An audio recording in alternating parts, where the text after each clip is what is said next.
Good day mga ka-sounds, welcome back na naman sa ating panibagong video ngayon. So mga ka-sounds, bali yung gagawin po natin dito ngayon, susubukan po natin dito na pagsabayin yung isang flat LED par dito sa isang LP001 Plus na LED par. So makikita po ninyo, meron po tayo ditong flat. Bali ito po ay 1 watt kada bulb, so nasa 54 bulb po ito. At saka yung ating LP001 Plus naman is nasa 60 bulb. So kada bulb po nito is 3 watts. So mas malakas po ito kung ikumpara natin dito sa flat LED par na ito. So bali meron po tayo ditong DMX controller na 512. Connected na po yung dalawang LED par na ito. Siguro alam nyo naman kung paano mag-connect ng DMX na ito. Syempre yung ating DMX out, papunta yun dito sa DMX in ng isang LED par po natin. At saka yung out ng LED par na ito, papunta po yan dito sa DMX in ng ating flat LED par.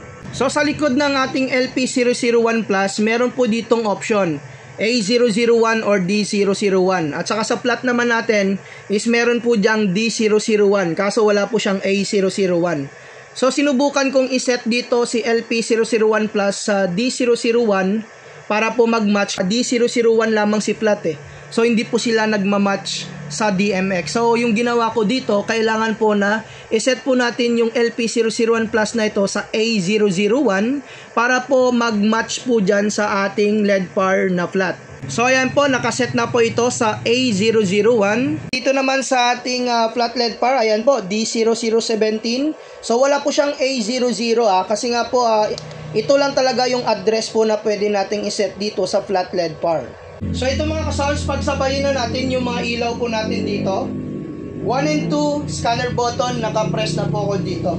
So slide po tayo sa number 1. Ayan po Yan, kulay red, parehas po silang umilaw ng red. Green, parehas. Blue, and color white. So sa flash lamang, medyo nadidelay po sila. Dahil magkaiba po talaga sila. Pero at least mga ka-sounds, no? From 2 to 5, parehas po yung kulay na nilalabas po nila. So sa flash, medyo delay. No? Kagaya po nito.